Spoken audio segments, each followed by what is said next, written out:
జగన్ రైతు ద్రోహి. ఎంత న్యాయము! వ్యవసాయం పండగ అని చెప్పిన వాడు రాజశేఖర రెడ్డి అన్న, ఆ రక్తం పంచుకొని పుట్టినవాడు జగన్. వ్యవసాయం దండగా అని చెప్పిన వాడు నీకు జన్మనిచ్చిన తండ్రి, నీ చంద్రబాబు నాయుడు చెప్పినాడు వ్యవసాయం దండగా, భూములన్నీ అమ్ముకోండి, అందరూ టౌన్లోకి వచ్చి వ్యాపారాలు చేసుకొని బతకండి అని చెప్పి మీ తండ్రి చెప్పినాడు. వ్యవసాయాన్ని చేయండి, పండగలాగా చేయండి, రైతు లేకపోతే ఈ దేశం లేదు అని చెప్పి రాజశేఖర రెడ్డిని చెప్పినాడు. ఆ రక్తం పంచుకు పుట్టినవాడు జగన్మోహన్ రెడ్డి. ఇంకా 2 అడుగులు ముందుకేసి తండ్రి కంటే గొప్పగా రైతులకు మేలు చేసే ప్రయత్నంలో భాగమే 1924 మధ్య కాలంలో ఎన్నో రైతుల కోసము కార్యక్రమాలు తీసుకొచ్చినాడు. రైతు భరోసా కేంద్రాలు నెలకొల్పింది ఆయన. గ్రామాన వ్యవసాయానికి సంబంధించిన సలహా ఇచ్చేదాని కోసం ఉద్యోగస్తులను సలహాదారులుగా అక్కడ నియమించింది ఆయన. విత్తనాలు, ఎరువులు, మందులు వారి గ్రామాల్లోనే సజావుగా సక్రమంగా పంపిణీ చేసింది ఆయన. ప్రకృతి వైపరీత్యాల వల్ల పంట నష్టం జరిగితే 1 నెల గడువు లోపల రైతులకు నష్టపరిహారాన్ని చెల్లించింది ఆయన. ఈ క్రాప్ ఇన్సూరెన్స్ చేసింది ఆయన. పండించిన పంటలకు మద్దతు ధర ఇచ్చినది జగన్మోహన్ రెడ్డి. అన్నిటికంటే ముఖ్యంగా మీకు ఎవ్వరికి రాని ఆలోచన ఇవన్నీ ఆయన చేసినట్టు. సంవత్సరానికి ఒకసారి పంట సహాయానికి 13,500 రూపాయలు డబ్బులు ఇచ్చింది జగన్మోహన్ రెడ్డి. వ్యవసాయ పనిముట్లను సక్రమంగా పంచింది జగన్మోహన్ రెడ్డి. విద్యుత్ భారం కాకుండా రైతులకు చేసింది జగన్మోహన్ రెడ్డి. ఈయన రైతు ద్రోహి అంట. రాయలసీమకు నీళ్ళు ఇవ్వకుండా, వ్యవసాయానికి సాగునీరు ఇవ్వకుండా అన్యాయం చేసినటువంటి రైతు ద్రోహి చంద్రబాబు నాయుడు. రైతుల గురించి ఏ రోజు పట్టించుకోలేదనేది ఎంత పచ్చి నిజమో ఆ నిజానికి ప్రత్యక్ష సాక్ష్యం ఈరోజు రాజధానిలో మీ నాయన చేస్తూ ఉండే, మీ ప్రభుత్వం చేస్తూ ఉండే తతంగం ఏమిటి లోకేష్? రైతుల దగ్గర నుంచి బలవంతంగా కొట్టి తిట్టి భూములు లాక్కుంటున్నారు. పండించిన పంటలేకి బుల్డోజర్లు పెట్టి పంట నాశనం చేసి భూములు లాక్కుంటున్నారు. ఏ రైతులైనా మీకు భూములు ఇవ్వకపోతే గన తొవ్వేస్తున్నారు, నీళ్లతో నింపుతున్నారు, కరెంటు తీసేస్తున్నారు, రోడ్లు వేస్తున్నారు. మొన్న ఒక రైతు భార్య, ఓ ఇల్లాలు కంట నీరు పెడుతూ మాట్లాడిన మాటలు మన అందరం చూసినాం. ప్రజలారా, ఈ ప్రభుత్వానికి మేము ఓటేసినాం, తెలుగుదేశం ప్రభుత్వానికి మేలు చేస్తారని చెప్పి ఇంత బలవంతంగా మా భూములు లాక్కుంటారా? మా బిడ్డలకు ఇచ్చిన భూములను, మా అల్లుళ్ళకి ఇచ్చిన భూములను, బతకలేక తీసుకునే మా భూములను, 3 పంటలు పండే మా భూములను, గతంలో తీసుకునే భూములకి దిక్కు లేదు, మళ్ళా ఈ భూములకు ఎందుకు ఇస్తామని చెప్పి ఒక ఇల్లాలు, ఓ రైతు భార్య ఇల్లాలు కన్నీరు పెట్టి విలపిస్తా అంటే ఆ కళ్ళ నీళ్లు మీ ప్రభుత్వాన్ని సమూలంగా నాశనం చేయదనుకుంటున్నావా లోకేష్ నువ్వు? ఇదేనా మీరు రైతులకు ఇస్తా అంటే గౌరవం? మీ రైతుల యొక్క అనుకూలమైన ప్రభుత్వము? ఊరికే నోరుందని చెప్పి మాట్లాడింది, అధికారం ఉంది కదా, ఏం మాట్లాడినా చెల్లుతాదిలే అని చెప్పి మాట్లాడడమే. ఎవరన్నా స్క్రిప్ట్ రాపిస్తే రాసుకొని వస్తానని ఈ మధ్య ఆయన ఎవరో ఒక అందమైన కవిని పెట్టుకున్నట్టున్నాడు. రైజింగ్ రాయలసీమ అంట. ఇది రైజింగ్ రాయలసీమ. నేను ఇప్పుడు చెప్తాను లోకేష్, మా రాయలసీమ ఎప్పుడు కూడా రైజింగే. రాయలేలిన సీమ, రతనాల సీమ మా రాయలసీమ.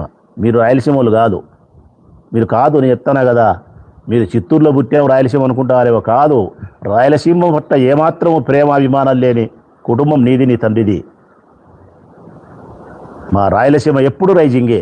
రాయలేలిన సీమ, రతనాల సీమ రాయలసీమ. కానీ మీ తండ్రి గారి పుణ్యమా అని చెప్పి రాయలసీమ రాళ్ళసీమగా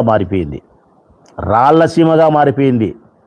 సాగునీటి జలాలను ఇవ్వక ఈ రాయలసీమలో ఉండే వ్యవసాయం, రైతాంగం పట్ల కనీసమైనటువంటి బాధ్యత లేకుండా నీ తండ్రి ప్రవర్తించిన పాలనలో దాష్టికానికి చిహ్నమే ఈ రాయలసీమ రాళ్ళసీమగా మారిపోయింది.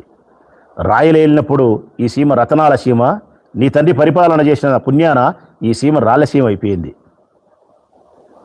అసలు రాయలసీమ వాసులు అందుకే మిమ్మల్ని ఎప్పుడూ లైక్ చేయరు.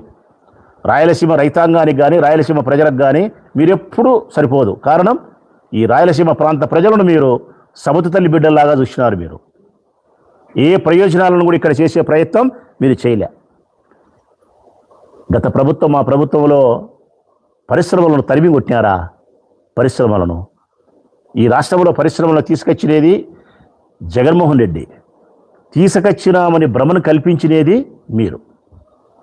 మీరు సింగపూర్ పోతారు, ఇంకో దేశాన్ని పోతారు, ఒక్క పరిశ్రమ రాదు. ఫోజు చూసావా బ్రహ్మాండంగా ఉంటుంది, కోటు సుట్టు బూటు ఫస్ట్ క్లాస్కి వేసింటారు లోకేష్ బాబు. ఈ భద్రత లావు తగ్గినాడు, ఆయన అందంగా తయారైనాడు, సోకులు ఎక్కువ పడుతున్నాడు. పరిశ్రమలు రాలే. మా కడప జిల్లాలో పెట్టాడు కదా జగన్మోహన్ రెడ్డి, కొప్పర్తి కానీ ఇంకోటి కానీ 2-3 పరిశ్రమలు ఇడికి వచ్చినాయి. చరిత్రలు చెప్తున్నాయి కదా. 2019-24 మధ్యలో ఏ పరిశ్రమలు కడప జిల్లాలోకి వచ్చినాయి, లేకపోతే ఇంకోటి వచ్చినాయని చెప్పి ఈ రాష్ట్రంలో పరిశ్రమలు తరిమి కొట్టింది ఆయన కాదు.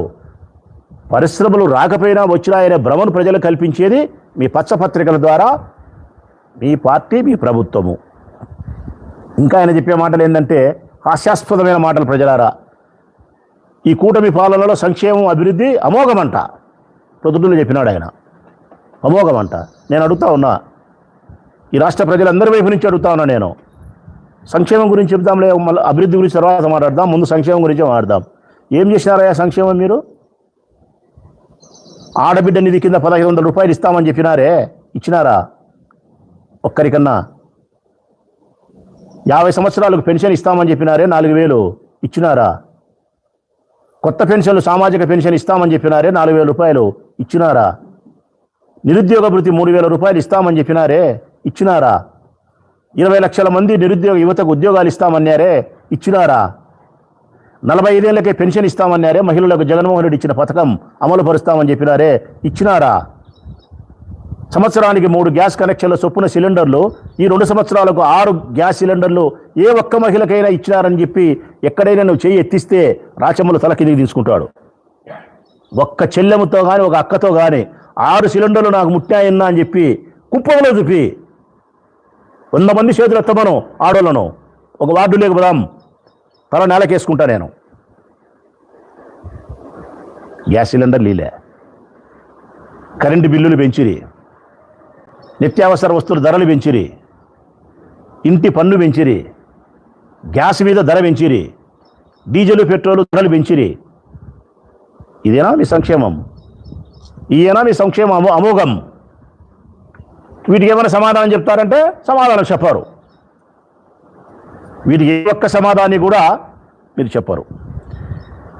అభివృద్ధి చెప్పినాడు, అద్భుతంగా చేసినాం మేము అభివృద్ధి అని చెప్పి, చాలా గొప్పగా చేసినాం అభివృద్ధి అని చెప్తున్నాడు ఆయన. ఏం అభివృద్ధి చేసినాడు ఆయన నాకు తెలియక అడుగుతా. మా ప్రొద్దుటూరు నియోజకవర్గమే తీసుకున్నాము, ఏం అభివృద్ధి చేసినాడు? 2 సంవత్సరాలు అయింది. జగన్మోహన్ రెడ్డి గారి ప్రభుత్వంలో నేను తీసుకొచ్చిన అభివృద్ధి కార్యక్రమాలు ఆగిపోయి ఉన్నాయి. కూరగాయల మార్కెట్ ఆగిపోయింది, చేయలే. వైఎస్ఆర్ ఇంజనీరింగ్ కాలేజీ ఆగిపోయింది, చెయ్యలే. బస్టాండు నేను చేసిన తెలుసుకోలేకున్నారు. 150 కోట్లతో పైప్ లైన్ పని తెచ్చిన, వెనక్కి పోయింది. 150 కోట్లతో పారిశుద్ధ్య అభివృద్ధి పనులు తెచ్చిన, వెనక్కి పోయింది. ఎస్ఎన్ఆర్ గవర్నమెంట్ కాలేజీ ఫండ్స్ తెచ్చిన, వెనక్కి పోయింది. అంటే మా ప్రభుత్వంలో మేము తీసుకొచ్చిన అభివృద్ధి కార్యక్రమాలకు నిధులు తెచ్చి పను మొదలుపెట్టినట్టు ఏమైతే ఉన్నాయో ఆ పనులు సైతము చేయకుండా ఆపేసి వెనక్కి పంపించిన ఘనత, 1-2 పనులు నత్తనడకగా చేస్తూ ఉండే పనులు పెట్టుకొని ఏం చేసినట్టు? ఎంతసేపు మాట్లాడినా ప్రతి ఊర్లోనూ వేసిన ఒక 4 రోడ్లను చూపిస్తున్నారు తప్ప మీరు ఇంకా మిగతా ఏది చూపించడంలే. నేను అడుగుతా ఉన్నా ఈ పాలకులు, ఈ ప్రభుత్వాన్ని, అభివృద్ధి అంటే తార్ రోడ్డు ఒకటేనా? లోకేష్, చంద్రబాబు నాయుడు గారు, రాష్ట్రంలో ప్రజల అభివృద్ధి అంటే తార్ రోడ్డు ఒకటేనా? ఏం లేవా? సాగునీరు లేదా? త్రాగునీరు లేదా? ఆరోగ్యం లేదా? విద్య లేదా? ప్రశాంతత లేదా? అభివృద్ధి అంటే వ్యాపారం కాదా? ఏముంది? ఈ ప్రొద్దుటూరు నియోజకవర్గం మొదలుకుంటే ఇచ్చాపురం వరకు మీరు చేసిన అభివృద్ధి శూన్యం.